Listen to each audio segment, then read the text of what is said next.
Okay, we are recording. Welcome everyone to another virtual event with Buffalo Street Books. Today we are so happy to have a really cool interactive event, which is always special when we get to have ones that are more than just a moderated Q&A between an author and a conversation partner. Today we have Jason Goldstein, who is a chiropractor by day and a food blogger by night. Through his culinary blog, Chop Happy, Jason shares his love of easy comfort food recipes, showcasing rich flavors, inventive ideas, and unique cooking tips and advice.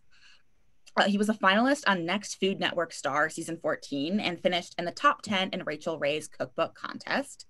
His recipes have been featured on The Chew and The Kitchen, and he has appeared on Good Morning America. Living in New York City and the Hamptons, Jason enjoys testing recipes on his husband, Tom, and grabbing French fries by the handful. Um, and so we're so excited to have Jason here with us today. And then as an extra little fun thing for our Ithaca crowd, we're excited to partner with Cafe DeWitt for this event, who is making a sandwich inspired by one of the recipes in the book. And Cafe DeWitt opened in 1973 as a small coffee shop for the residents of the then newly repurposed Ithaca High School building. The cafe is the legacy of William Downing, who had the vision to turn an old school building into a lively community of restaurants, stores, offices, and apartments. Over the years, the cafe has expanded to offer an extensive breakfast and lunch menu, featuring many locally and regionally sourced ingredients that are livingly prepared by chef owner Joshua Eckenrode and executive chef James Neidhart. So we're really excited to be partnering with Happy DeWitt, and the sandwich, the special sandwich inspired by Jason's recipe in the Happy Sandwich will be available for a couple more days. So I know some of you are probably at work as this event is happening, but if you're not, you can stop by within the next couple days and still pick up the sandwich recipe as well as a copy of the Happy Sandwich. So with that, I'm going to hand it over to you, Jason. Take it away. Hi, everybody. It's so great to see you guys. I am not making buffalo wings this week, but I am very excited. I'm really grateful for you guys because I love an awesome bookstore, and one day I'm going to come up and visit you guys. But here is the book, The Happy Sandwich, and actually the recipe we are making is from the book. It's that beautiful picture right there of avocado bun with everything bagel seasoning. I'm ready to do some shrimp, and I'm going to teach you a bunch of tricks. But first, I just want to say that I'm really grateful for you guys. And then in my bio, it talks about how a chiropractor by day and a food blogger at night. So that really to me means that you should dream big. So I was in my mid 30s when I started to think, oh my God, I want to live that dream of cooking on TV and doing all kinds of things. And I did and never gave up. And here I am, chiropractor by day, food blogger at night. I love to crack and chop. And my first book is out, The Happy Sandwich. And if you don't know me, I am on chophappy.com or on Instagram at chophappy. And the whole point of my blog is for busy people. So it's easy recipes for busy people with a dash of gratitude. So you work all day, you come home when you're tired, and you can use the kitchen as your place of zen and happiness. So we are going to start out with our first part. So who wants to spend all day sizzling shrimp on a pan and making a big mess? We are going to do it and not give it to you onto the Zoom. We are going to do it on a sheet pan just like this. And I'm going to show you a really cool trick. So this actually only takes 10 minutes. So I took some shrimp. I took the tails off of it as well too. So this way we can get nice sandwiches and less work. So I'm going to do best friends forever, salt and pepper. And just so you know, you are going to season the shrimp before you put any olive oil on it, so that the seasoning sticks. So I got salt, pepper, and garlic powder. So about a teaspoon of each right in there. Don't be shy. You want it to be almost like an early snow where it just coats everything right there. So there we go. So we're almost literally done with this part. So the next part is fruity olive oil. And what we're gonna do is we are gonna measure with my version of math. I am not a mathematician. I can barely count from 1 to 2. So we're going to take this and swirl it around 4 times. And that would be like 4 tablespoons of the olive oil. So literally, I have a teaspoon of salt, teaspoon of pepper, and a teaspoon of garlic powder and olive oil right there. And then this is where the fun comes in. So as you are mixing this, I want you to think, what went right today for you? What was something that went right? And if you're having a crazy day, maybe just waking up today is what went right, and you're grateful for that. Or maybe it's that you're cooking, or you have a day off, or whatever it is, or you're back at work, anything like that. And that's what I want you to do when you're mixing or stirring or doing anything. The happy sandwich is all about being happy. So you want to make sure that you don't make this a chore. You make this your time for self-care for yourself, because you totally deserve some time. And we're all in the kitchen, so this is the perfect time for that. And I don't know if you noticed what I am doing right now. I am actually spreading out the shrimp so they don't crowd, so that this way they roast instead of steam. And I am going to show you what we're going to do next. So if anyone has any questions, let me know. I am taking this and I'm putting in a 400-degree oven 10 minutes. That's literally it. 10 minutes and you're going to have juicy plum shrimp. So I'm going to take this and put it in my oven right here, which is not very far away because I live in New York City, so we have a small kitchen. So literally what we just did right there is we took 2 pounds of shrimp, olive oil, salt, pepper, and garlic powder. And that was it. And we just made sure we spread it out. It's going to go in the oven for about 10 minutes. And you can use this for tacos. You can use this for shrimp salad sandwiches. Actually, in the Happy Sandwich, I have an amazing shrimp salad sandwich with Greek yogurt and dill and garlic and stuff. But we're going to literally make this super easy. So I'm going to go set my timer for 10 minutes. You can come along with me right over here. And I just want you to think while we're doing this about what it is you love to do, what you love about cooking, or if there's something you love to cook, that's what you should do tonight, is cook something of that. Or buy my book, The Happy Sandwich, and you can cook from that as well too. All right, so next thing we got while our 10 minutes happens, and honestly, 10 minutes is too long because the sandwich is almost done, literally, is we're gonna take avocado. So I don't know about you, but if you actually, Fresh Direct has avocados that are perfectly ripe. So that's what I usually buy, but I want to show you how to know if an avocado is ripe enough. So I want you to look right there. See that seed right there? It's a little bit brown right in there. That usually tells you if the avocado is nice and ripe. If that seed is green, it means that it's not. The other thing you can do is become an avocado massage therapist. So you could take the avocado and then you can press on it. So if you press on this and it feels like a watermelon, it feels like those roadblocks throughout the day that stop you from doing what you want, let the avocado chill out for another day. Go do some yoga and chill out and have the avocado tomorrow. If you push on it and it feels like it just went for a massage for 3 hours and it's as loose as can be, then I want you to then I want you to say to the avocado, you're now going to be part of a shake. Because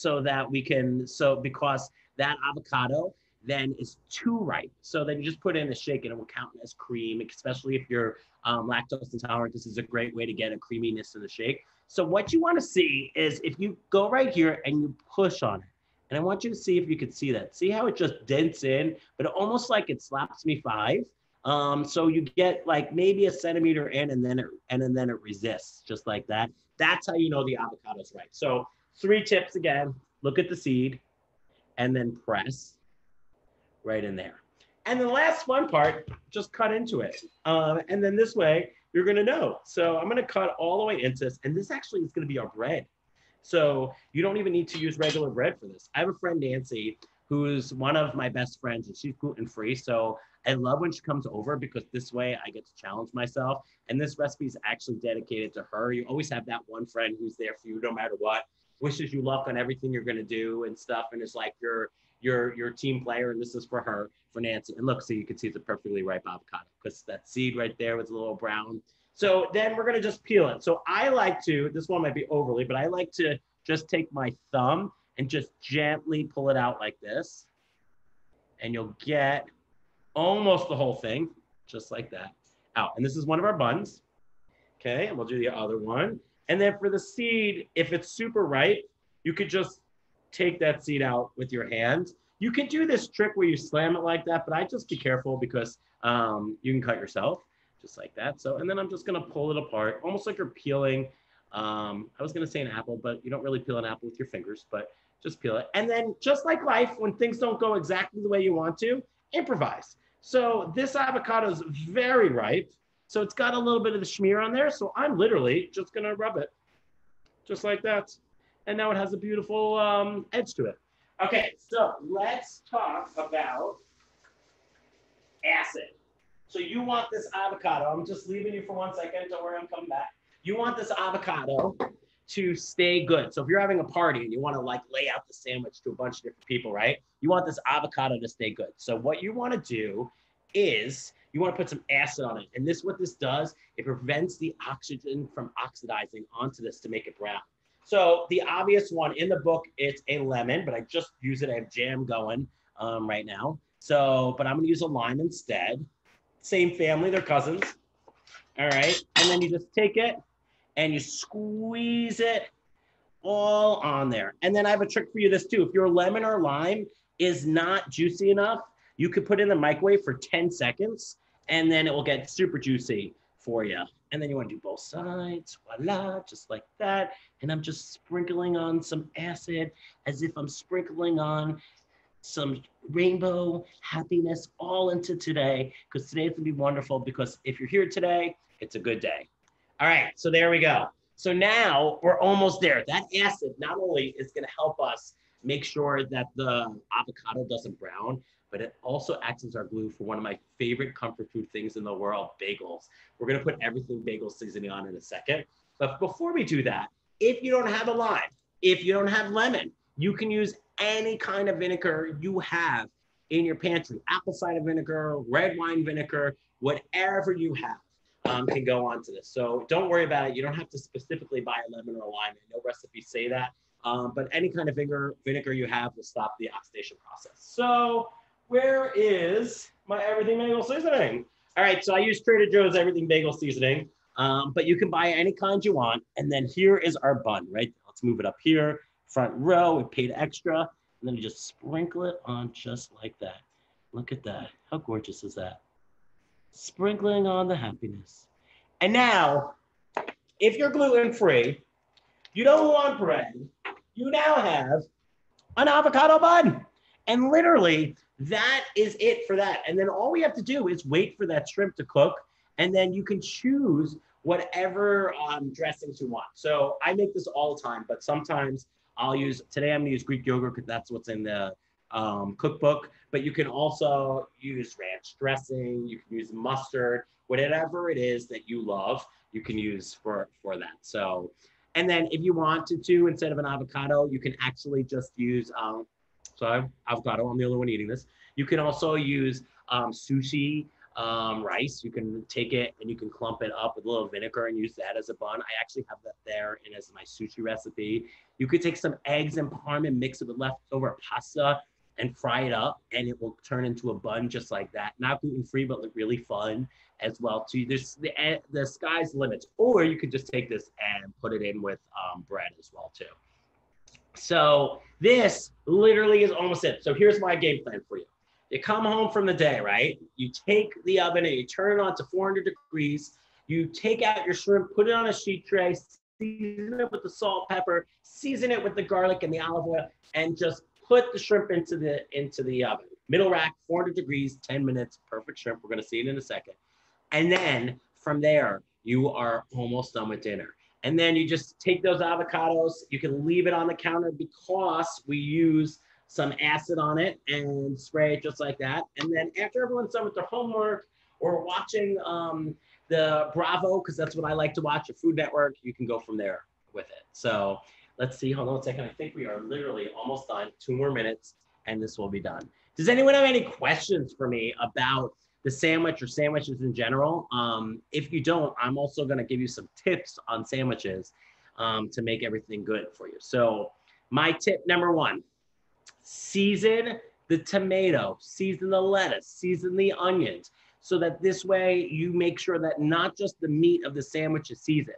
If you season all those things, every bite will taste good. So like when I put sliced tomato on a sandwich, I season that tomato with a little salt, a little pepper, and it just gives it a nice zingy taste to it.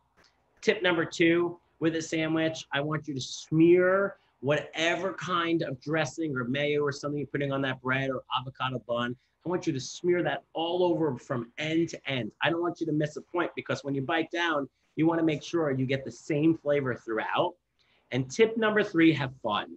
So don't take life too seriously and don't take sandwiches too seriously because, that's the whole point of the happy sandwich. We're trying to make sure that we're having fun in life and we're making sure that everything is going well. And in my happy sandwich book, I actually talk about all different ways you can make a sandwich. You can do it in a slow cooker chapter, have a sheet pan chapter so that you don't make a mess, which is what this one is. I also have a no cook chapter for those really, really busy days and a no bread chapter as well too. So there's lots of ways to do this. And I feel like the sandwich is royalty. And I feel like it didn't get what it deserved until now. And I feel like it deserves to be a shining star. So this is what we are doing with our sandwiches. So any questions for me? We have maybe 30 seconds before we start to assemble our sandwich with our awesome shrimp and stuff like that. I don't know if I have the comments right here. Let's look and see. Don't ask the comments. Okay, so I didn't know you were on Food Network Star. We have a local who was on as well. Emma Fisher. What season was she on? I don't know that. That's so cool. And then I wish I knew avocado seed tip during the pandemic. We didn't want to handle the avocados too much. Yes, actually, there's another tip we can do, which I was going to show you for the avocado that you could take with it. Is if you want to if it's not for a sandwich, right, and you're using it to do for just yourself, take the avocado, put it down, right? And then just do right across and just do 1 inch strips approximately, just like that. That means our shrimp's done, like that. And the seed should literally, and in this case, literally just fall apart just like that. There you go. So if you just keep going in 1 inch strips, no matter how tough the avocado is, the seed just falls apart. So this you can't use for the sandwich, but you can use this for salads or guacamole and stuff. And this way, you don't have to worry about cutting your hands with the avocado itself. All right, folks, the shrimp has been waiting. It's been simmering away and dreaming big to be the best shrimp it possibly could be. So let's move this over here and we're gonna assemble our sandwich in a second. Let's get out the shrimp. I know you guys are excited. 12 o'clock in the afternoon, sizzling shrimp next to your happy sandwich cookbook. And look at this, perfectly cooked shrimp, just like that. And I'll pull it out so you can see it a little bit better. Let's do it like this. Let's do it like a torch of love for you. Ready? I'm gonna take it right here and I'm gonna get a fork. Here we go. This is your 10 minutes. And literally you have perfectly cooked shrimp, perfectly seasoned, nothing to do with this. When I make taco sandwiches, sometimes I'll put taco seasoning on it instead of the garlic powder and I'll just leave some salt on it. And then here we go. Here, you guys can have a bite of this. Look at that. Beautiful. All right, ladies and gentlemen, from Buffalo or Ithaca to New York City, both New York pride, we are going to make our sandwich now. So let's get our fun plates just like this. My husband bought me this plate once. We are going to take our bottom bun, which I'm going to use as the bigger one for this one, just like that. I'm licking my hands, but it's only because I'm the only one eating the sandwich. We are going to take our accoutrement. That's the only French I know. A little bit of Greek yogurt on here. Voila. Just like that. This way the roasted sandwich can do it. The roasted shrimp could do its thing. And then I'll leave it close up like this so you can see, because this is how we have a happy day, is through watching shrimp drop onto an avocado. I mean, how could life get any better than that? Okay, here we go. Ladies and gentlemen, the shrimp are about to land right on the sandwich. Look at that. And this, you can have potato chips with this because you're already eating something healthy because you skip the bread. Look at that. And let's load it up with one more. I have a small one right here. Just like that. And then let's see if we can get that bun on top for you. Let's turn it like this so you can see it. It's prettier this side. And let's take out that right there. Okay. And move this in. Voila. Perfect. All right, here we go, folks. Ladies and gentlemen, the bun is landing right onto us, right there. Oh, the bun has landed onto the plate because it's sore, all its stuff. And you have literally right there a beautiful sandwich. And let's just get a tiny bit more on there so that people know. And you have a happy sandwich because it took no time. I think it took like 15 minutes total. You have juicy shrimp. You have an avocado bun that just fell, and you have everything bagel seasoning. And that literally is all it takes for the sandwich. Thank you. Thank you, Lisa. You're amazing. And I hope you guys buy the book and you enjoy it. There's lots of fun quotes from famous chefs in there. And this way, you can be happy at the end of your day of work and you can have so much fun. And thank you, thank you, thank you for having me here. I'm super, super grateful. And go to buffalostreets.com and place your order for the book, please. I'd be so grateful. And thank you very much. Thanks so much, Jason. That looks great. Thank you, thank you. I got a little. It wasn't on at the beginning. I've also been eating the Cafe DeWitt special sandwich that they made from Jason's cookbook too, and I can heartily recommend that now. So if you want to go get one of these without even making it yourself, and it does make me wish I liked avocados. If anything's green, I probably won't eat it because, as Lisa knows, I'm the pickiest eater on planet Earth. Oh, geez. I know. I gotta stop having Isabella on any cooking food related events, I think. Well, you guys are. Well, thank you so much. We'll put the recording up on our website and make sure we share the link to that back with your pub rep, and it'll be on our YouTube channel, which is promoting the book. And yeah. Yay! Thank you, thank you, thank you, and you guys are great. And when I'm up there, I'll come say hi. All right. Take care. Bye. Bye. Thank you. Bye.